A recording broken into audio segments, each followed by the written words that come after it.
Parque Bombilla. Cheque los productos que se puede llevar.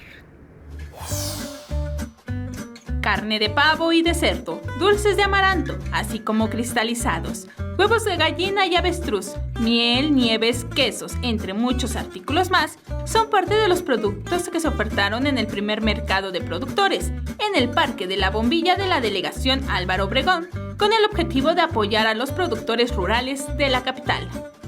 Ahorita, por ejemplo, para mí, el hecho de que yo venga a vender y lo acabe, eso me da a entender que yo tengo que producir más. Si yo no vendo mi producto, tendría que dedicarme a otra cosa. Entonces ya no genero a la persona que me vende la alfalfa, a la persona que me vende el alimento.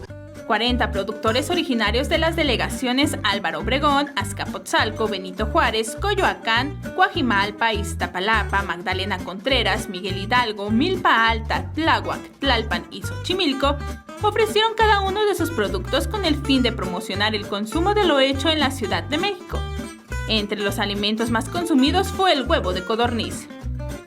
Bueno, la codorniz, de hecho es un alimento que no es muy común, o sea, no toda la gente lo consume de manera cotidiana como el huevo de gallina. En el caso del huevo de codorniz tiene mayores propiedades, tiene más hierro, más calcio, es más fácil que lo digiramos.